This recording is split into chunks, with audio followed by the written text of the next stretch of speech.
Bismillahirrahmanirrahim. Assalamualaikum warahmatullahi wabarakatuh. Alhamdulillahi rabbil alamin wa bihi nasta'in ala amri dunya waddin. Asyhadu an la ilaha illallah wa asyhadu anna Muhammadan abduhu wa rasuluh. Allahumma shalli ala Muhammadin wa ala alihi wa sahbihi ajmain wa ba'du. Pertama kita bersyukur kepada Allah Azza wa Jal yang terus mengaruniakan nikmatnya pada kita sehingga Allah Subhanahu wa taala menghadirkan kita di majelis termulia yaitu majelis ilmu yang kata Rasulullah sallallahu alaihi wasallam, man salaka tariqan yaltamisu fihi ilman sahhalallahu bihi ilal jannati. Barang siapa yang menempuh jalan untuk mendapatkan ilmu atau menuntut ilmu agama, maka Allah Subhanahu wa taala akan memudahkan baginya jalan ke surga. Jadi duduknya kita di sini merupakan duduk yang terbaik, sedang berada di jalan-jalan ke surga. Allah Subhanahu wa taala berjanji untuk dimudahkannya, maka kita berharap dan memohon kepada Allah, mudah-mudahan kita semua dimudahkan oleh Allah Azza wa Jalla masuk ke surga Allah Azza wa Jalla dan dihindarkan dari nerakanya.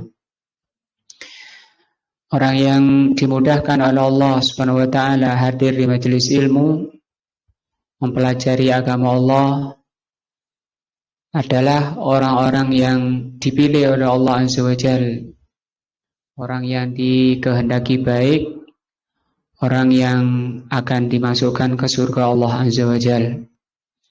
Sebagaimana sabda Rasulullah sallallahu alaihi wasallam, man yuridillahu bihi khairan yufaqihu fiddin. Kalau Allah Subhanahu wa taala menghendaki orang itu selamat, orang itu baik, masuk surga, maka Allah Subhanahu wa taala akan mengaruniakan kefahaman dalam agama. Dan itu kita tata niat kita dalam rangka untuk mempelajari agama Allah, dalam rangka untuk menyelamatkan diri kita dari ancaman neraka Allah Azza wa Jalla. Kemudian kita ini diciptakan oleh Allah Azza wa Jalla sebagai makhluk yang berpikir. Artinya tidak bisa orang itu berlepas diri tidak berpikir, itu tidak bisa. Memang diciptakan orang itu berpikir. Cuma di sana ada berpikir yang baik dan positif, yang mulia, dan yang berpikir terbaik adalah memikirkan tentang ayat-ayat Allah. Yang ayat Allah itu ada dua, ada ayat syar'i yaitu Al-Quran dan Sunnah, dan yang kedua ada ayat kauni berupa ciptaannya. Memikirkan tentang Allah Azza wa Jalla baik melalui Al-Quran maupun makhluk Allah, itu merupakan berpikir yang terbaik, berpikir yang termulia, yang paling besar.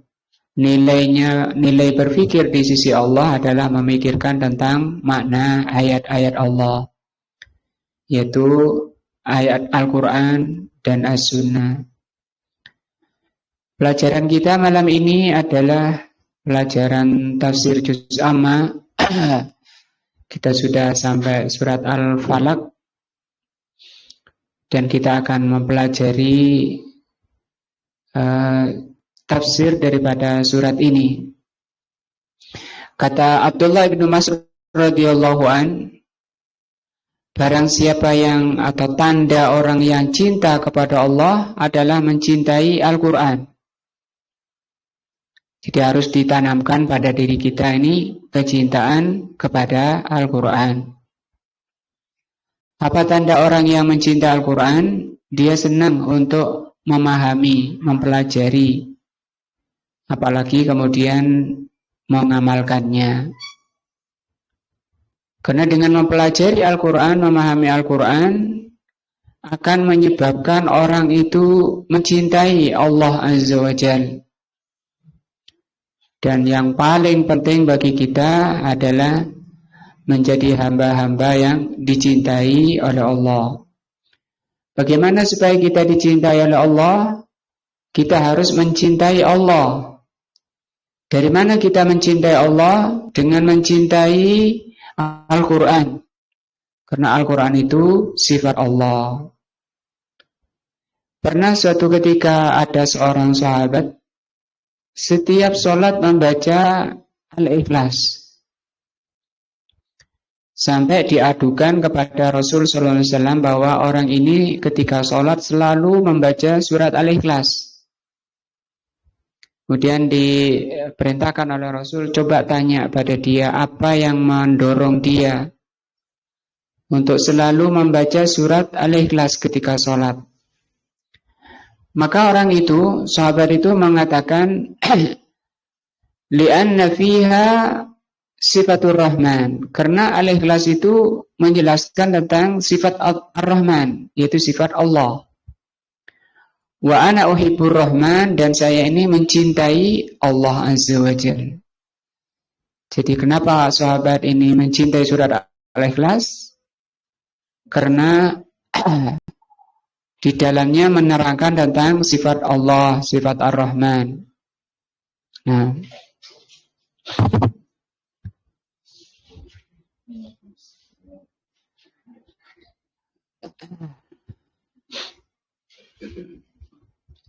saulang seorang sahabat yang selalu setiap sholatnya membaca surat Al-Ikhlas.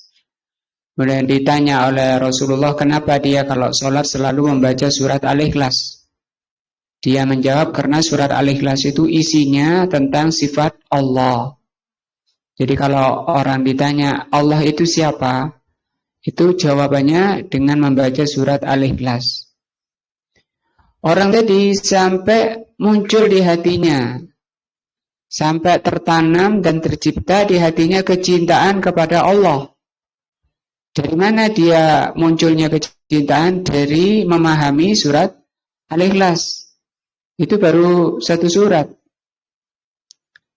Artinya semakin dipelajari Al-Quran itu akan semakin menciptakan orang itu kecintaannya kepada Allah. Maka siapa orang yang paling cinta kepada Allah? Orang yang paling dalam ilmunya tentang Al-Quran. Siapa orang yang paling takut kepada Allah? Orang yang paling bertakwa kepada Allah? Orang yang paling memahami Al-Quran. Sehingga tidak ada pelajaran terbaik bagi kita kecuali mempelajari Al-Quran. Tadi diantaranya adalah menyebabkan orang itu cinta kepada Allah. Dia menjawab, li'anna fiha, karena di dalam surat Al-Ikhlas sifatur Rahman, menjelaskan tentang sifat Ar-Rahman. Wa ana uhibbur Rahman, dan saya mencintai Ar-Rahman.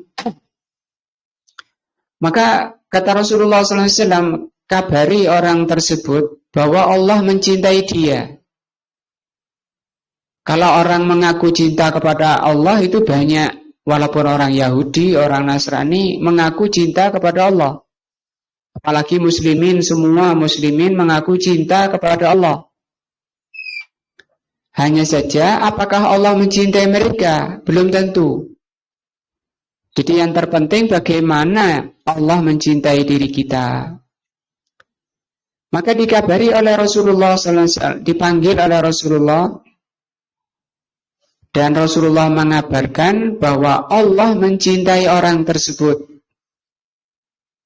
Rekomendasi dari Rasulullah, kabar dari Allah disampaikan oleh Rasulnya bahwa Allah mencintai dia. Nah, disebabkan karena orang ini mencintai Allah. Maka harus tertanam dalam diri kita pelajaran apa yang harus paling kita cintai adalah pelajaran Al-Quran. Di surat Al-Ikhlas tadi, kenapa surat Al-Ikhlas itu menyebabkan orang itu cinta kepada Allah? Karena isinya sifat Allah. Jadi ayat Al-Quran Ketika isinya menjelaskan tentang sifat Allah, maka ayat itu menjadi ayat yang terbaik. Pernah suatu ketika Rasulullah SAW bertanya kepada Ubay bin Ka'ab, "Ya Ubay, kabari padaku, ayat apa di dalam Al-Quran yang paling besar kandungannya?" Maka Ubay mengatakan, "Allah wa rasuluhu a'lam." Allah dan Rasulnya yang lebih faham. Kemudian diulang lagi oleh Rasulullah, "Ya Ubay, ayat apa di dalam Al-Quran yang paling agung, paling besar maknanya, kandungannya?" Ubay mengatakan, "Allah wa rasuluhu a'lam." Dan diulang sampai ketiga kali. Setelah 3 kali Rasulullah mengulang, karena Rasulullah benar-benar yakin bahwa Ubay itu faham, maka Ubay mengatakan, "Allahu la ilaha illa huwal hayyul qayyum." Surat apa ini? Al-Baqarah, ayat kursi. Kenapa ayat kursi ini menjadi ayat yang paling agung? Karena di dalam ayat kursi ini terkandung sifat Allah. Bahkan satu ayat ini mengandung lebih dari 20 sifat Allah. Kenapa Ubay langsung menjawab Allahu la ilaha illa huwal hayyul qayyum? Kenapa Ubay langsung mengatakan ayat kursi yang termulia, yang terbaik, yang teragung? Menunjukkan bahwa Ubay bin Ka'ab itu faham betul tentang kandungan Al-Quran. Dari mulai Al-Fatihah sampai An-Nas. Benar ketika ditanya yang paling agung mana? Di dalam Al-Quran, kan berarti Al-Quran keseluruhan. Dan Ubay mengatakan ayat kursi. Nah, orang tadi yang kembali kepada yang sahabat pertama yang membaca surat Al-Ikhlas.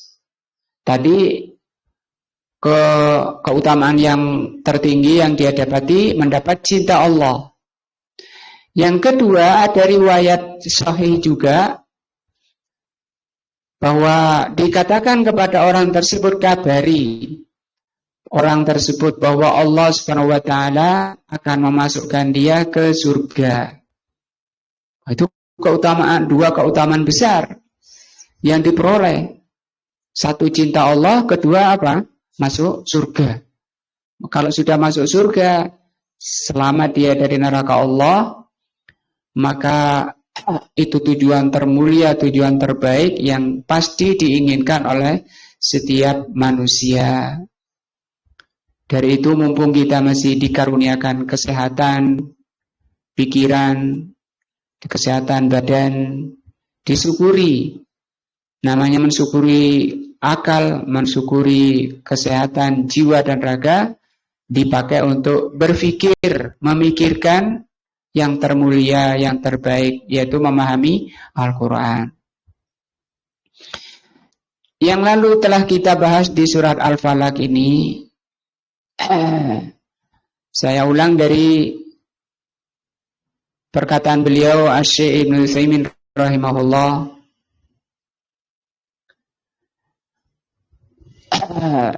Dari perkataan beliau,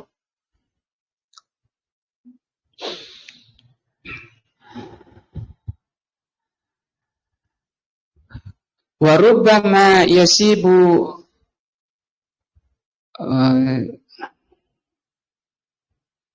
wa dzakarallahu azza wa jal, Allah Subhanahu wa taala menyebutkan di awal surat Al-Falaq ini, qul a'udzu birabbil falaq, ya aku berlindung kepada Rabbul Falaq, pencipta falak. Falak itu subuh ya. Min syarri ghasikin idza waqab, dari kejelekan makhluknya dan kejelekan malam ketika gelap. Min ghasikin idza waqab. Yang pertama di surat itu Allah terangkan kita berlindung kepada malam. Karena di waktu malam banyak kejelekan-kejelekan, kejahatan-kejahatan. Sementara manusia sudah capek, manusia sudah banyak istirahat, dan kondisi gelap, tidak nampak oleh mata.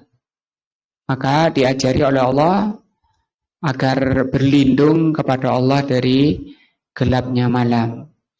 Yang kedua, wa min syarrin nafatsati fil 'uqad, berlindung dari tukang sihir. Dan tukang sihir ini banyak juga bereaksi di waktu malam. Nah, dan yang ketiga, wa min syarri hasidin idza hasad, dan dari kejahatannya orang yang mendengki. Ada 3 bahaya, terutama ketika malam hari. Nah, li'annal bala'a kullahu, karena bala atau bencana semuanya fi hadhil ahwali salasati, kata beliau. Karena seluruh bencana itu yang muncul dari 3 keadaan ini, malam ketika gelap, tukang sihir, dan pendengki, yakunu khafiyan, kondisinya khafi. Khafi itu tidak nampak, sembunyi. Nah, berbahaya tapi tidak nampak. Al-lailu satarun wa ghusyaun, seperti malam. Malam itu satar, menutupi, wa ghusya, menyelimuti, wa ghusyaun, menutupi. Wal laili idza yaghsha, demi malam ketika menutupi, gelap. Nah, yumkinu bihi asyar wa la yu'lamu bihi, sehingga bisa jadi karena gelap maka kejahatan itu menyebar, wa la yu'lamu bihi, tanpa disadari, sehingga orang tidak bisa menghindari. Walaupun cuma jeglongan ya, naik mobil atau naik motor, nggak tahu di depan ada lubang. Kenapa? Karena malam. Malam itu menutupi pandangan. Yang kedua, an-nafasati fil 'uqad, aidan as-sihru khafiyun la yu'lamu. Demikian juga tukang-tukang sihir yang meniup di lintingan-lintingan itu khafi. Khafi itu apa? Samar, sembunyi. La yu'lamu, tidak ada yang tahu. Biasanya juga tukang sihirnya punya kamar khusus untuk menyihir. Nah, tidak ada yang tahu. Dia hanya kerjasama dengan jin, dengan syaitan-syaitan. Al-hasidi idza hasad, demikian juga orang yang mendengki ketika mendengki. Nah, al-ainu, yaitu diantara kerjaannya orang mendengki adalah al-ain. Ain itu pandangan kedengkian. Aidan khafiyun, ain itu artinya pandangan kedengkian. Misalnya orang mau nawar burung, misalnya nggak disukai, nggak dikasihkan, sementara dia sudah kadung senang, maka dipelototi burung itu dengan pandangan kedengkian. Maka pandangan kedengkian itu disebut ain. Itu bisa menjadikan burungnya mati. Bukan hanya burung, kalau contoh-contoh yang sudah lalu, itu besi, itu bisa leleh. Kuda misalnya, dia kadung senang kudanya, ditawar ratusan juta, nggak boleh. Kemudian dia pelototi kudanya dengan pandangan kedengkian, itu namanya ain. Siapa yang tahu ketika dia melotot, kemudian dia akan, atau bahkan melototi orang, orangnya bisa mati, nah, bisa sakit. Khafiyun ta'til ainu min syahsin, yaitu datang pandangan kedengkian dari seseorang. Tadunu anahu min ahabbin nas, sementara engkau menduga, engkau mengira bahwa orang itu orang yang kamu cintai. Orang yang paling kamu cintai. Wa anta man ahabban nas ilai, dan kamu juga mencintai dia. Kamu kira dia mencintai kamu, dan kamu mencintai dia. Wa ma'adzalika yusibuka bil ain, sementara dia di dadanya, di dalam jiwanya menyimpan kedengkian. Kedengkian yang ada di jiwanya itu bisa dikeluarkan untuk meracuni orang yang dipandangnya. Dan itu terjadi. Sebagaimana contoh-contoh yang sudah lalu, tanaman tinggal sudah bagus, kemudian dipelototi, itu bisa rusak. Hewan-hewan ternak misalnya masuk ke kandang. Nah, masuk ke kandang, dia nawar-nawar, nggak boleh, nggak dapat, dia jengkel pada penjualnya, dipelototi, mati dah hewan-hewannya. Lihadas sababu, karena sebab ini, yaitu 3 perkara ini sangat sembunyi, samar, tidak ada yang tahu. Khassallahu hadhil umur salasatu, maka Allah khususkan 3 perkara ini. Al-ghasyiku idza waqab, yaitu malam ketika gelap, wan nafasati fil uqad, dan peniup lintingan-lintingan atau tukang sihir, wal hasidu idza hasad, dan para pendengki ketika mendengki. Kita nggak tahu orang terbaik pada kita ternyata di hatinya ada kedengkian. Wa illa fahiyati dakhilatun fi qawlihi min syarri ma khalaq. Walaupun lebihnya dari 3 ini, maka yang 3 ini sudah masuk ke min syarri ma khalaq. Aku berlindung dari kejahatannya apa yang Allah ciptakan. Maka jangan sampai lupa, kita ini membaca surat ini setiap selesai sholat. Nah, atau ketika mau tidur. Karena Rasulullah mengabarkan, barang siapa membaca setiap selesai sholat, ini surat Al-Falaq, An-Nas, Al-Ikhlas, Allah akan melindungi dari 3 ini. Dan dari kejahatan-kejahatan lainnya. Nah, dari syaitan-syaitan, ditambah ayat kursi. Ayat kursi juga dibaca setiap selesai sholat. Dan dibaca ketika menjelang tidur. Nah, itu benteng terkuat. Nah, sebagaimana sudah lalu penjelasannya lebih kuat dari bentengnya Ya'juj wa Ma'juj. Ya. Fa'idha qala qailun, kalau ada yang bertanya, ma huwa tariqu, atau bagaimana jalannya, atau bagaimana caranya, litakhallusi min hadhihi syururi as-salasati. Bagaimana cara untuk melindungi diri dari 3 kejelekan ini. Apa tadi 3 kejelekan? Kejelekan malam, tukang sihir, dan pendengki. Qulna at-tariqu litakhallusi, cara untuk menjaga diri, melindungi diri, an yu'alliqal insanu qalbahu bi rabbih.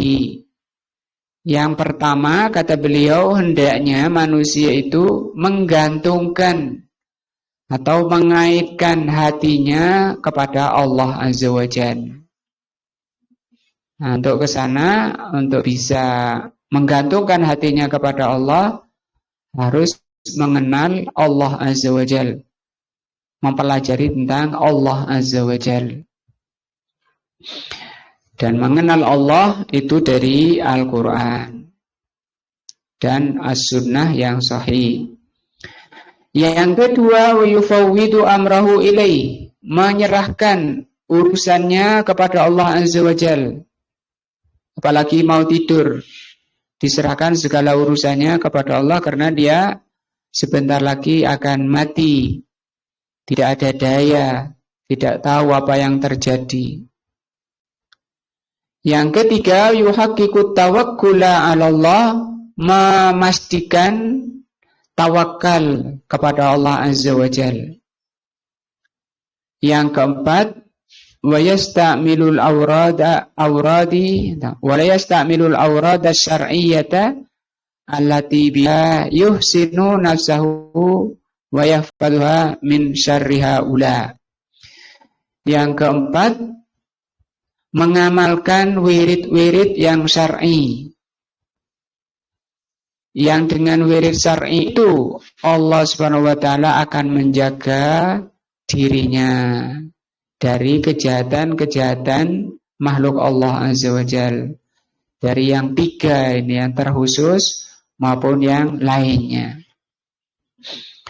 Dimulai dari bangun tidur sudah ada doanya, sampai tidur lagi semua ada doanya.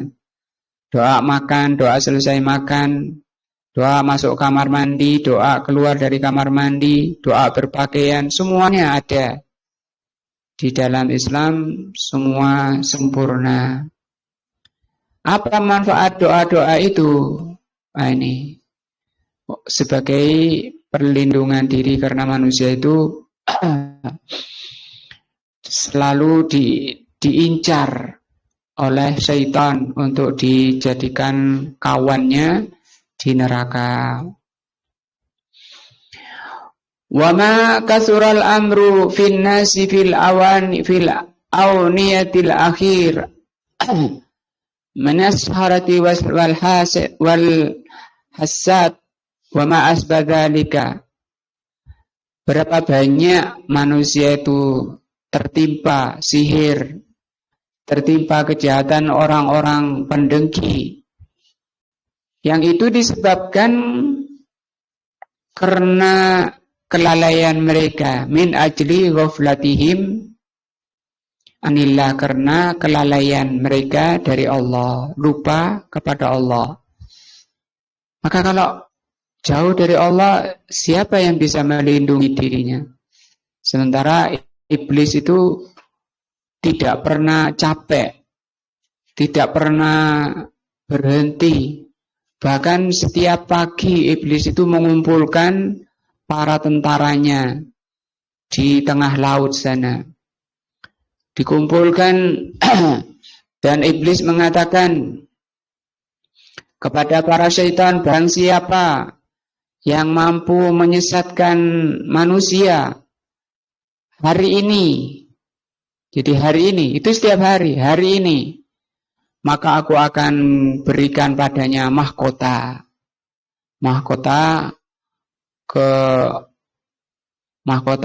kemuliaan bagi syaitan-syaitan yang mampu. Itu kemudian disebar setelah briefing di hadapan iblis, langsung menyebar syaitan-syaitan. Kemudian di sore hari ada laporan, saya telah membuat anak durhaka orang tua, kata syaitan tadi. Iblisnya jawab, wah sebentar lagi dia akan berbuat baik lagi pada bapaknya. Oh saya akan menjadikan dia mabuk. Oh sebentar dia bertaubat kepada Allah. Saya telah yang lain bilang, saya telah membuat orang zina. Maka iblis mengatakan anta. Saya telah mengajak orang berbuat syirik, minta di kuburan. Maka iblis mengatakan anta. Apa anta? Engkau hebat. Itu setiap hari. Bagaimana kemudian di kita yang selalu menjadi incaran setiap saat oleh iblis dan tentaranya, sementara kita lalai. Maka ini yang menyebabkan kenapa manusia mudah terkena sihir, mudah terkena serangan orang pendengki. Nah, disebabkan karena lalainya mereka dari Allah. Wada'fu tawakkulihim 'ala Allah azza wajal. Yang kedua karena lemahnya tawakalnya kepada Allah azza wajal. Tadi karena kurang kenalnya kepada Allah, lalai itu artinya tidak berzikir. Zikir itu ingat. Nah, maka benteng terkuat adalah berzikir kepada Allah. Keadaan manusia terbaik adalah orang yang selalu berzikir kepada Allah. Dan berzikir itu tidak selalu mengucapkan la ilaha illallah, subhanallah, tidak begitu. Nah, zikir itu ada 3, dengan hati, dengan lisan, dan dengan anggota badan. Lisan dan anggota badan capek. Tapi dengan hati tidak boleh capek dan tidak bisa capek. Maka kapan syaitan bisa masuk? Ketika orang itu lalai dari zikrullah di hatinya. Yang kedua, karena lemahnya tawakalnya kepada Allah. Yang ketiga, wakillatu isti'malihim lil awradis syar'iyyah allati biha yatahassanuna. Yang ketiga,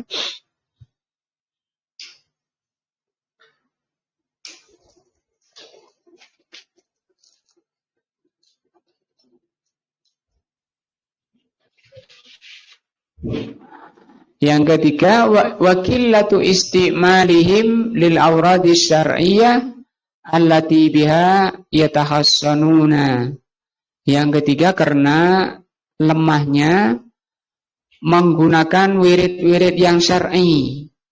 Yang dengan wirid syar'i itu mereka mestinya terlindungi. Jadi kita jangan meremehkan. Kalau meremehkan doa-doa, wirid-wirid, itu membuka peluang syaitan untuk merusaknya, untuk mengganggunya dan merusaknya. Nah, maka kalau kita baca buku-buku doa,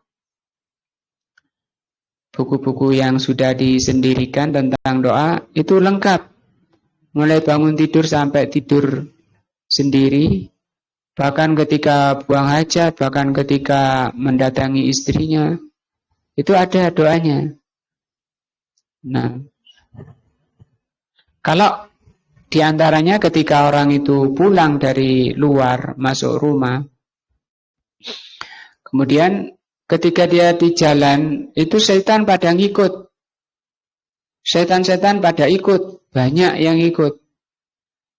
Kalau masuk rumah tidak berzikir, tidak salam pada rumahnya, maka setan mengatakan kepada yang lain, kita bisa bermalam di sini dan bisa makan bareng.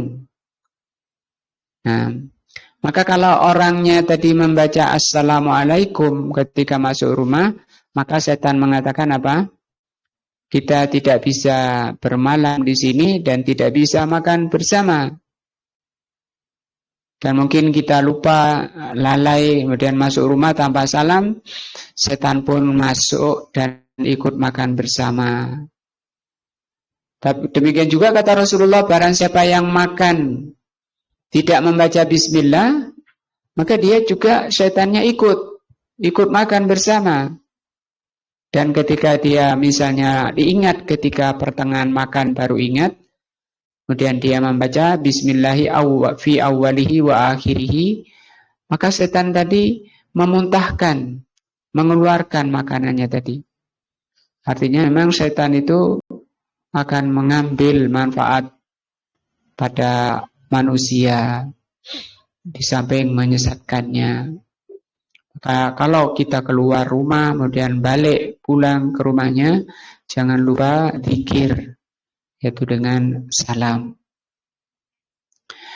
Wa illa fanahnu na'lamu, kita semua sudah paham, annal awrad syar'iyyah, bahwa wirid-wirid syar'i, doa-doa yang disyariatkan mulai bangun tidur sampai tidur lagi, husnun muni'un, merupakan benteng yang kokoh. Asaddu min saddi Ya'juj wa Ma'juj, itu lebih kokoh, lebih keras dari bentengnya Ya'juj wa Ma'juj yang dicipta oleh siapa? Dzulqarnain, ya. Raja dunia pertama Dzulqarnain pernah membuat benteng untuk mengurung Ya'juj wa Ma'juj. Yang Ya'juj wa Ma'juj ini selalu melubangi.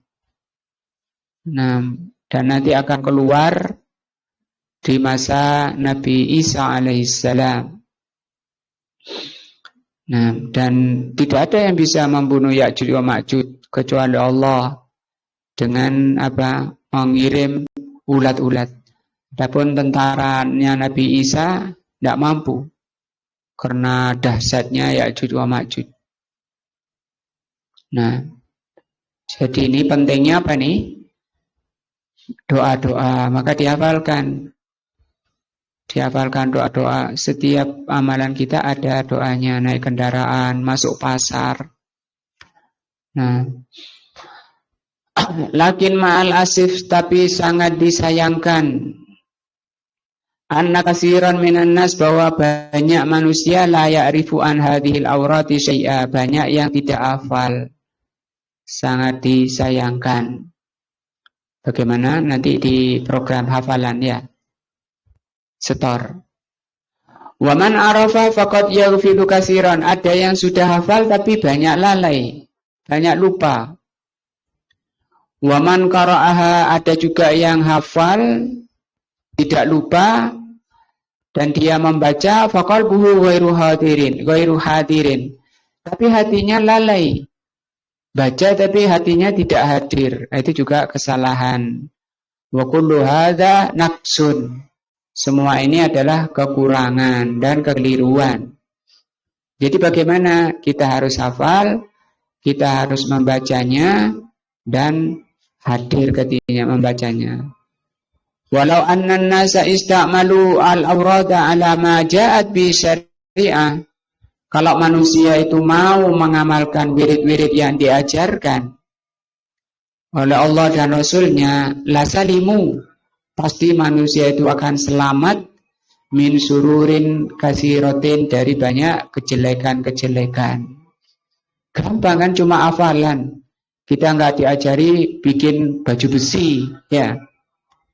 Nas'alullah al-afiyah wassalamah, kita memohon kepada Allah al-afiyah dan keselamatan. Wallahu a'lamu bishawab. Mudah-mudahan bermanfaat bagi kita, meningkatkan iman dan takwa kita kepada Allah. Subhanakallahumma bihamdika asyhadu an la ilaha illa anta astaghfiruka wa atubu ilaika. Wassalamualaikum warahmatullahi wabarakatuh.